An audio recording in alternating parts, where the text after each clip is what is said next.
we'll continue with the last point that was remaining. Okay, listening is an interrelated process.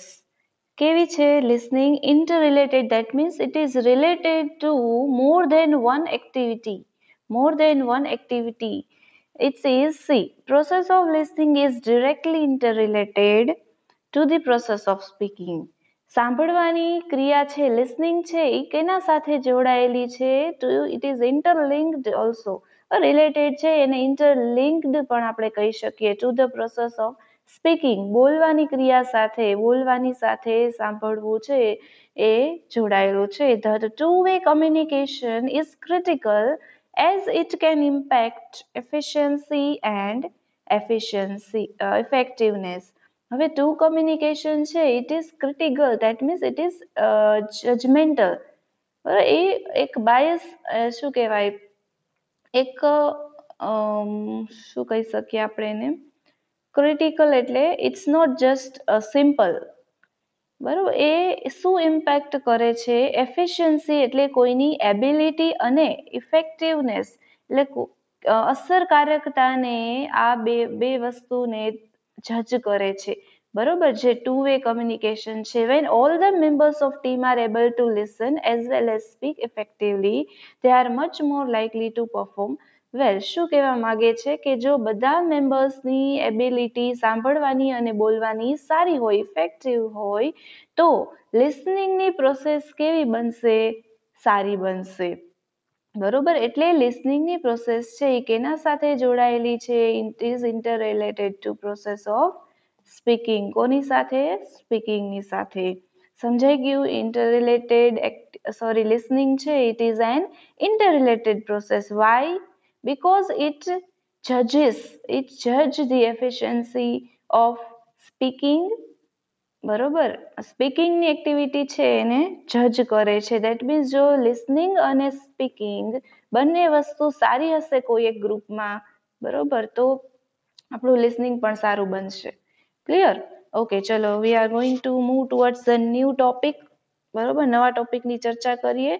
It is importance of લિસનિંગનું મહત્વ. બરોબર, we have many advantage of listening in our daily life too as well as in professional life also. બરોબર, તો લિસનિંગનું મહત્વ શું છે આપણે એનું discussion કરીએ. A human being spends most of his time communicating in one way or the other. Human being છે, spend એટલે ખર્ચવું, પોતાનો સમય છે એ કમ્યુનિકેટિંગ એટલે કે વાતચીત કરવા માટે એક અથવા બીજી રીતે વાતચીત કરવા માટે પોતાનો સમય સ્પેન્ડ કરે છે. ઇન રિયલ લાઈફ ઓલ્સો, આપણે ડેઇલી લાઈફમાં પણ we do talk, we discuss with our friends, we meet our family members, right? So this way we spend our time in our life. બરોબર, એઝ અ હ્યુમન બીંગ, એક માણસ તરીકે આપણે આ રીતે ટાઈમ સ્પેન્ડ કરીએ છીએ. Given below is an analysis of how much time one spends in communication and in what way. હવે તમને આપેલું છે એ એનાલાઇઝિસ છે કેનું? તો કે એક વ્યક્તિ પોતાનું કમ્યુનિકેશન કરવા માટે કેટલો સમય કન્ટ્રીબ્યુટ કરે છે, કેટલો સમય સ્પેન્ડ કરે છે. બરોબર, હવે પહેલા આપણે જોઈએ કે કમ્યુનિકેશન કરવા માટે 70%, જો આ પાર્ટ છે એ 70%, 100 out of 70 out of 100. Okay, 100માંથી 70% છે એ પર્સન કોઈ હ્યુમન બીંગ, બરોબર, જેમાં આપણે આવીએ છીએ, બરોબર, એ કેટેગરીમાં. તો 70% લોકો છે એ પોતાનો ટાઈમ કમ્યુનિકેશનની એક્ટિવિટીમાં સ્પેન્ડ કરે છે. તો બાકીના રિમેનિંગ 30% છે he analyzes or he thinks or do some other activity. But તો કમ્યુનિકેશનનું ઇમ્પોર્ટન્સ કેટલું આપણા લાઈફમાં છે આપણે એનાલાઇઝિસમાંથી જોઈ શકીએ. હવે અધર એક્ટિવિટી છે જેમાં 30% નોન કમ્યુનિકેટિંગ નો પોર્શન છે, એમાં શું છે એ જોઈએ. જો લિસનિંગમાં 45% આપણે ટાઈમ સ્પેન્ડ કરીએ છીએ સાંભળવામાં, રાઇટિંગમાં 9%, રીડિંગમાં 16% અને સ્પીકિંગમાં 30%. બોલવામાં 30%, વાંચવામાં 16%, રાઇટિંગ એટલે લખવામાં 9%, અને લિસનિંગમાં કેટલું છે 45%. દેટ મીન્સ મેક્સિમમ પોર્શન છે, મેક્સિમમ આપણી એક્ટિવિટી છે, બરોબર, એમાં આપણે લિસનિંગનું કન્ટ્રીબ્યુશન આપણામાં વધારે છે, બરોબર. તો આપણો મોસ્ટ ઓફ ધ ટાઈમ આખા ડેનો આપણે કમ્યુનિકેશન કરીએ છીએ, અને એમાં લિસનિંગનો રોલ બહુ વધારે ઇમ્પોર્ટન્ટ છે. તો લિસનિંગનું ઇમ્પોર્ટન્સ આપણે એને સમજવું ખૂબ જ જરૂરી બને છે. The above given chart proves the importance of listening as one of the key and fundamental skill of communication. આપેલો ચાર્ટ છે શું પ્રૂવ કરે છે? લિસનિંગનું ઇમ્પોર્ટન્સ, અને મહત્વનું અને એક બેઝિક ફંડામેન્ટલ સ્કિલ ઓફ કમ્યુનિકેશનને દર્શાવે છે. કમ્યુનિકેશનનું એક મૂળભૂત એક skill. We tend to pay a great deal of attention to our ability to speak, and in the course listening is often as an ignored skill. આપણે વધારે મહત્વ બોલવાની એબિલિટીને આપીએ છીએ, બરોબર. and in course listening is often an ignored skill. હવે જે listening સ્કિલને છે ને આપણે એને અવોઇડ કરીએ છીએ. It can be argued that listening is it can be argued that listening is every bit as important as speaking. એવી argue એટલે કે એવી દલીલ પ્રસિદ્ધ થઈ છે કે જેટલું બોલવું ઇમ્પોર્ટન્ટ છે એટલું સાંભળવું પણ જ ઇમ્પોર્ટન્ટ છે. Everyone desire to be heard and understood. દરેકને પોતાને બીજા દ્વારા સાંભળવું ગમે, બરોબર. Effective listening helps to build relationships. Effective listening, અસરકારક શ્રવણ, બરોબર, એ કેના માટે મદદરૂપ છે? It helps to build relationship. સારા સંબંધોને મેન્ટેન કરવા માટે, બાંધવા માટે લિસનિંગ જરૂરી છે. સોલ્વ પ્રોબ્લેમના સોલ્યુશન માટે, સમાધાન માટે. એન્શ્યોર અન્ડરસ્ટેન્ડિંગ, બરોબર, એટલે સમજણને ખાતરીપૂર્વક સમજણ માટે. રિઝોલ્વ કોન્ફ્લિક્ટ્સ, બરોબર, ઝઘડાના સોલ્યુશન માટે. એન્ડ ઇમ્પ્રૂવ એક્યુરેસી, પરફેક્શન લાવવા માટે આપણે લિસનિંગ ઇમ્પોર્ટન્ટ છે. Okay, so given are the some important points that will be helpful in academic as well as professional setting. બરોબર, એકેડેમિક એટલે જે શિક્ષણનું ફિલ્ડ છે એમાં, અને સાથે સાથે જે પ્રોફેશનલ સેટિંગ છે એટલે કે જે ઓક્યુપેશનલ એરિયા છે એના માટેના જે ઇમ્પોર્ટન્ટ પોઈન્ટ્સ આપેલા છે. સો will start with the first point, help in creating a happy environment. પહેલો ઇમ્પોર્ટન્સ આપણા લિસનિંગનો છે, it helps us in creating a happy environment. બરોબર, એક હેપી એન્વાયરમેન્ટ ક્રિએટ કરવું, દેટ મીન્સ એક સ્ટ્રેસલેસ એન્વાયરમેન્ટ ક્રિએટ કરવું, બરોબર. Good listening results in increased work efficiency. કામ કરવાની એફિશિયન્સીને ઇન્ક્રીઝ કરવા માટે લિસનિંગ સારું વેરી ઇમ્પોર્ટન્ટ છે. we'll see the example also. આપણે એક્ઝામ્પલ પણ જોઈશું. ઇન એન ઓફિસ એન્વાયરમેન્ટ, કોઈ પણ ઓફિસ છે એમાં હેપી એન્વાયરમેન્ટ, એક કોઓપરેટિવ એન્વાયરમેન્ટ ક્યારે જળવાશે? બરોબર, જ્યારે કોઈ ઇન્ફોર્મેશન કરેક્ટલી પાસ થશે અને કરેક્ટલી લિસન થશે, બરોબર, સાંભળવાનું કરેક્ટલી સાંભળવામાં સારી રીતે જે સ્ટાફ છે એ મેસેજને રિસીવ કરશે, બરોબર, તો એ પ્રમાણે આગળ કામ ચાલશે, બરોબર. તો અહીંયા લિસનિંગ છે એ હેપી વર્ક એન્વાયરમેન્ટ ક્રિએટ કરવા માટે હેલ્પફુલ બને છે. An active listener understands the real meaning of message by focusing upon verbal and non-verbal communication aspect of the speaker, by listening with sincerity and empathy, and this helps to create a happy environment. એ જ કીધું છે, બરોબર, કે active listener છે એ real મિનિંગને સમજે છે. કઈ રીતે? By focusing on the verbal and non verbal aspect. That means verbal એટલે કે જે સ્પીચ સ્પીચ છે એને સાંભળે છે, મેસેજને સાંભળે છે, વર્ડ્સ છે એને સાંભળે છે, એ નોન વર્બલ કમ્યુનિકેશન આસ્પેક્ટ એટલે કે જેસ્ચર છે, બોડી લેંગ્વેજ છે. તો આ બે આસ્પેક્ટને ધ્યાનમાં લઈને સાથે સાથે સિન્સિયરિટી અને એમ્પથી, સહનાભૂતિ સ્પીકરની સાથે, બરોબર, એક કોઓપરેટિવ વેમાં એ મેસેજને રિસીવ કરે છે. અને આ બધું છેલ્લે કેને મદદરૂપ બને છે? એક હેપી વર્ક એન્વાયરમેન્ટને ક્રિએટ કરવા માટે, બરોબર. તો અહીંયા લિસનિંગનું ઇમ્પોર્ટન્સ કેટલું બધું છે આપણે સમજી શકીએ છીએ. તો આપણો ફર્સ્ટ પોઈન્ટ કેને રિલેટેડ છે? ટુ ક્રિએટ હેપી એન્વાયરમેન્ટ, બરોબર, to be helpful in creating happy environment. ચલો, so the next point, that is second point of importance of listening, is it reduces tensions and hostilities. એટલે mental ટેન્શન્સને reduce કરે, બરોબર. Listening well allows you to accurately gauge the situation from the other party's perspective.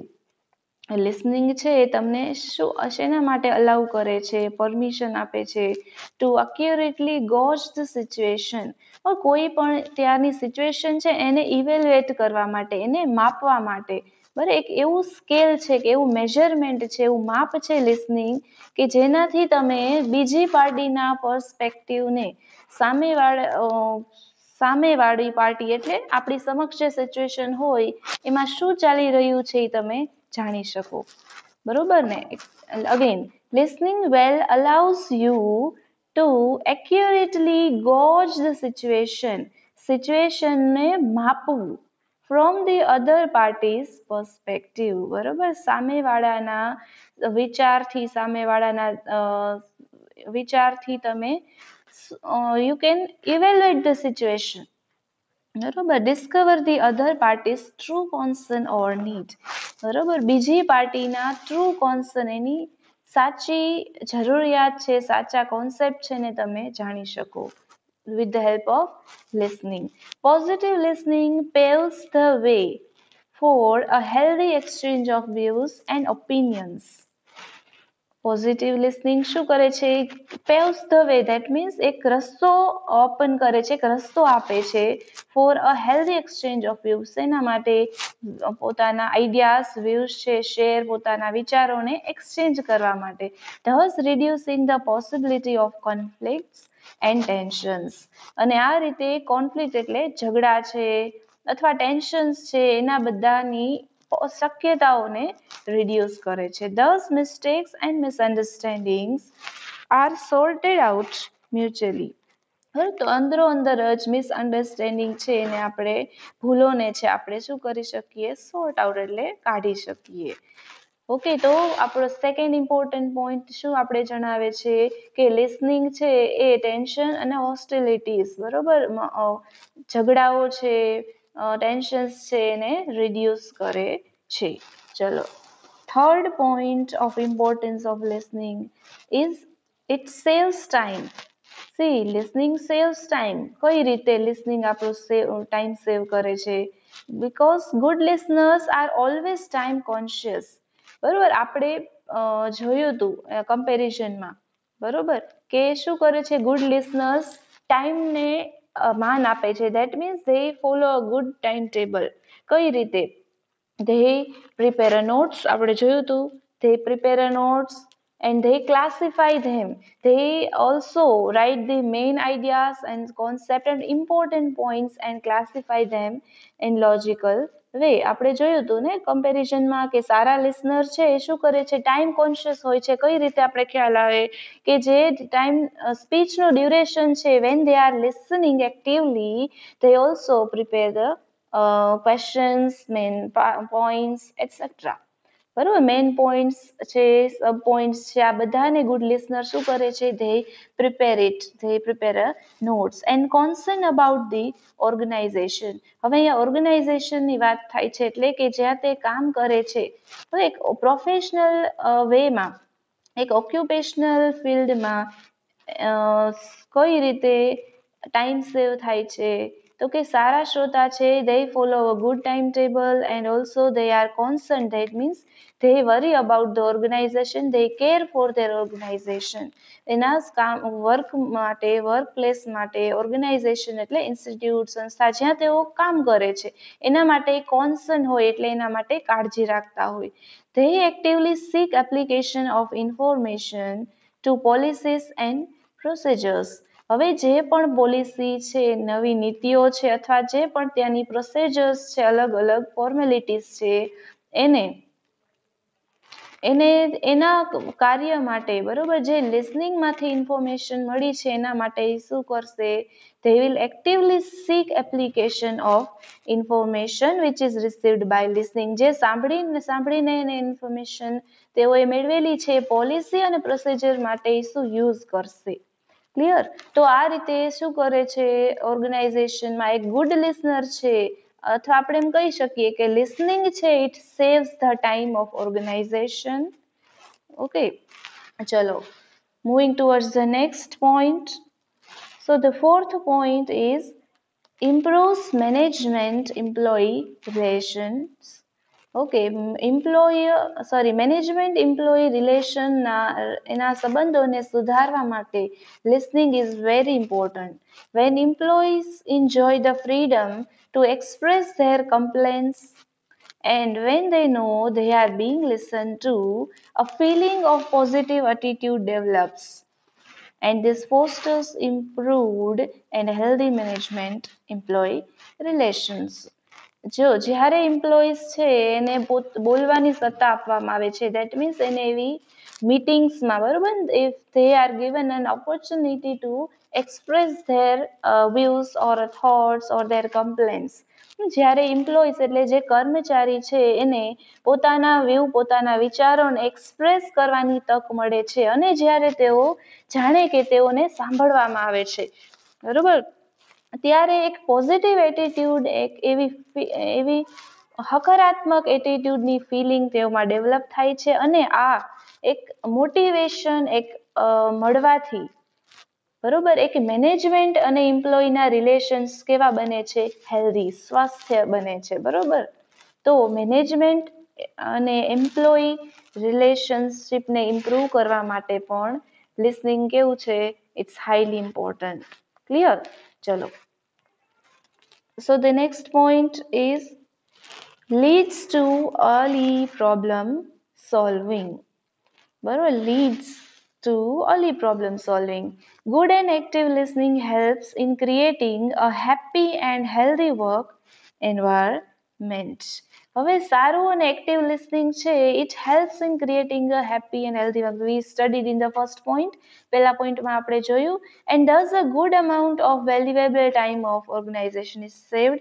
એ પણ આપણે જોયું તો કે valuable time છે ઓર્ગેનાઇઝેશનનો એ બચે છે. અને when managers and employees are when they jointly try to understand a problem and find a good solution to the problem. બરોબર, આ જ વસ્તુ કીધી છે કે જ્યારે એના મેનેજમેન્ટ અને એમ્પ્લોયી વચ્ચે સારા રિલેશનશિપ હોય છે અને ટાઈમ, આપણો વેલ્યુએબલ ટાઈમ છે ઓર્ગેનાઇઝેશનનો એ સેવ થાય છે, બરોબર. તો મેનેજર અને એમ્પ્લોયી વચ્ચેના સારા રિલેશનને કારણે શું થાય છે? એક પ્રોબ્લેમનું એક કરેક્ટ સોલ્યુશન આવે છે, બરોબર. It leads two early problem solution, જલ્દી સમસ્યાનું સમાધાન થઈ જાય છે, બરોબર. તો સારું લિસનિંગ છે it is also helpful in building a good relationship and also to solve a problem. Okay, ચલો મૂવિંગ ટુવર્ડ્સ ધ નેક્સ્ટ. તો sixth point is increases cells and profit. Profit અને સેલ્સને ઇન્ક્રીઝ કરવા માટે લિસનિંગ ઇમ્પોર્ટન્ટ છે. How? કઈ રીતે? When an organization listens to its employees suggestions, it leads to an increased level of job satisfaction and commitment towards work.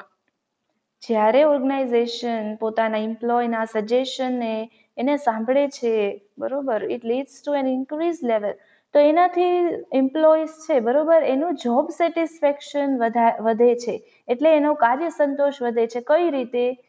કેમ કે તેના પ્રોબ્લેમનું solution આવે છે, તેઓને સાંભળવામાં આવે છે, તેના સજેશન લેવામાં આવે છે. તો આ રીતે એમ્પ્લોઈઝનું જોબ સેટિસ્ફેક્શન, કાર્ય કરવાનું એનો સંતોષનું લેવલ કેવું છે, ઇન્ક્રીઝ થાય છે. And commitment towards the work, બરાબર, તે વધારે ને વધારે કામ કરવા માટે મોટિવેટ થાય છે. This creates an environment of mutual trust, which in turn increases sales and profit of the organization. બરોબર, તો આ રીતે એક મ્યુચ્યુઅલ ટ્રસ્ટનું એન્વાયરમેન્ટ ક્રિએટ થાય છે. બરોબર, મ્યુચ્યુઅલ ટ્રસ્ટ એટલે they will trust on each other. બરાબર, તેઓ પોતાના અથવા જે ઓર્ગેનાઇઝેશનના લોકો છે એના વચ્ચે એક સંપૂર્ણ ભરોસો તેઓ રાખી શકે એવું એટમોસ્ફિયર ક્રિએટ થાય છે, અને જે સેલ્સ અને પ્રોફિટ આપણા ઓર્ગેનાઇઝેશનનું ઇન્ક્રીઝ કરે છે. બરોબર, તો આ રીતે લિસનિંગ છે આપણા માત્ર એક એમ્પ્લોયર અથવા મેનેજર એમ્પ્લોઈઝ આ બધા રિલેશનને જ મજબૂત નથી કરતું, પણ એની સાથે સાથે ઇવેન્ચ્યુઅલી આપણા ઓર્ગેનાઇઝેશનનું સેલ્સ અને પ્રોફિટને પણ ઇન્ક્રીઝ કરે છે. ચલો, so the last point of importance of listening is key to success. Of course, every organization works for the success to achieve a maximum profit. બરોબર, દરેક ઓર્ગેનાઇઝેશન, દરેક બિઝનેસ છે, they do the business or they work for the achievement of the goal, that means to achieve success. બધી organisation success માટે work કરે છે. But she, good listening is a prerequisite for success in professional careers as well as organizational success. હવે professional carrier હોય કે organisational carrier હોય, professional carrier એટલે એ કોઈ આપણે એક ઓક્યુપેશનમાં ઇન્વોલ્વ હોય, ડોક્ટર, ટીચર, નર્સ, એની ગમે તે પ્રકારનું પ્રોફેશન હોય, એના કેરિયરમાં આપણે સક્સેસ જોઈ કે ઓર્ગેનાઇઝેશનલ કોઈ બિઝનેસ ફિલ્ડ છે, કોમર્શિયલ ફિલ્ડ છે, બરોબર, તો બંને કેરિયર માટે આપણે ગુડ લિસનિંગ છે એને પ્રી રિક્વિઝાઇટ એટલે એક પ્રી કન્ડિશન છે, અગાઉ એ આપણામાં હોવું જ જોઈએ, એટલે પ્રી રિક્વિઝાઇટ કીધેલું છે. Because when we listen attentively and critically, we succeed in establishing a rapport with people. શું કીધું છે કે જ્યારે આપણે અટેન્ટિવલી એટલે ધ્યાનથી, ક્રિટિકલી એટલે શું કહેવાય, જજમેન્ટલી, બરોબર છે, એક શું કહેવાય, બંને પક્ષથી આપણે જોઈએ, બરાબર, ક્રિટિકલી એટલે ઇવેલ્યુએશન કરીએ, તો બંને રીતથી જો આપણે સાંભળીએ, એવી succeed in establishing a rapport with people, તો આપણે લોકો સાથે, રેપોર્ટ મીન્સ અ રિલેશન, એક કોરિલેશન આપણે લોકો સાથે જોડી શકીએ. And this facilitates decision making, અને આ શેના માટે આગળ મોકો આપે છે, ડિસિઝન મેકિંગ એટલે કોઈ નિર્ણય લેવા માટે આપણે શું મદદ કરે છે. And problem solving and achieving personal, professional and organization goal and objective. અને લાસ્ટમાં સાથે સાથે ડિસિઝન મેકિંગ માટે અને પ્રોબ્લેમના સોલ્યુશન માટે અને પ્રોફેશનલ અને પર્સનલ ઓર્ગેનાઇઝેશનલ ગોલ્સ અને ઓબ્જેક્ટિવને અચીવ કરવા માટે good listening is prerequisites for success. બરોબર, સો આ બધી સક્સેસ માટે ગુડ લિસનિંગ છે એ પ્રી કન્ડિશન છે. બરોબર, તો આપણો last point key to success આપણે અહીંયા કમ્પ્લીટ કરીએ છીએ. So we finish here our topic, importance of listening, and we'll meet you with some other topic in the next lecture.